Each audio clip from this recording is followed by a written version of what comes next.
Nous allons vous présenter l'étude Prépalim qui a pour but de comprendre les facteurs qui influent le temps de présence parentale lors des alimentations de leur bébé né prématuré avant 35 semaines d'aménorrhée. Cette étude est conduite en partenariat avec le réseau de périnatalité de Franche-Comté et l'association de parents SOS Préma.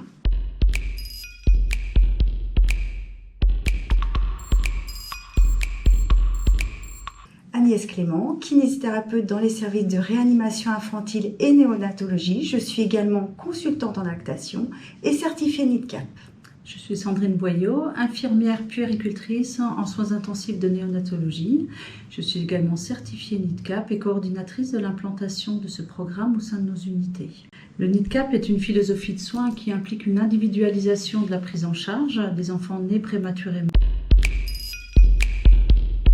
Le but de Prépalim est de quantifier les heures de présence parentale, l'intégration des parents dans les soins lors de l'alimentation et de façon plus globale de trouver les facteurs qui influent le temps de présence parentale lors des temps d'alimentation. Pour la plupart d'entre nous, l'acte de manger est plus important que tout.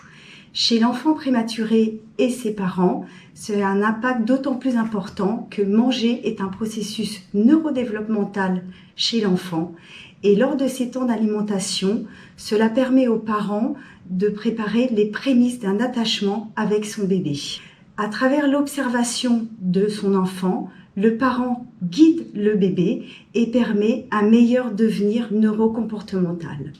Or, une étude pilote que nous avons menée en 2017 a montré que les parents étaient présents à seulement 20% des temps d'alimentation. Il nous est donc paru naturel de cibler notre projet de recherche sur ce temps. La prématurité concerne 8% des naissances en France, soit environ 60 000 bébés. Au CHU de Besançon, c'est en moyenne 150 bébés qui sont accueillis chaque année dans nos unités. Une naissance prématurée entraîne forcément des répercussions et un traumatisme pour les parents. C'est des hospitalisations qui sont très longues, parfois jusqu'à 6 mois.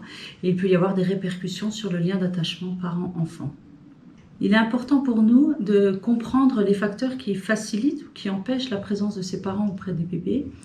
Et ces réponses vont permettre de faire un travail en équipe pour améliorer la qualité de la prise en charge et pouvoir proposer aux parents un accompagnement individualisé pour leur permettre d'être davantage présents auprès de leur enfant. À ce jour, nous avons pu inclure 23 enfants.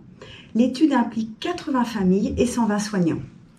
C'est un énorme investissement pour tous ces participants, y compris pour les porteurs de projets, puisqu'il nécessite un remplissage journalier de feuilles de traçabilité, aussi bien pour les parents que pour les soignants, et ce, quelle que soit la charge de travail, et pendant toute la durée du séjour. Cette étude a également un versant qualitatif, puisque les entretiens seront prévus afin de recueillir et de décrire le ressenti et le vécu des parents.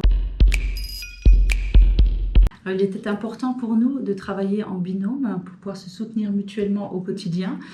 Cela nous a permis également de pouvoir nous répartir le travail au sein de nos unités et puis de partager les joies comme les difficultés de la recherche paramédicale. Les résultats de l'étude vont permettre de prendre des mesures visant à faciliter le temps de présence des parents pendant l'alimentation de leur bébé et ainsi renforcer le lien d'attachement.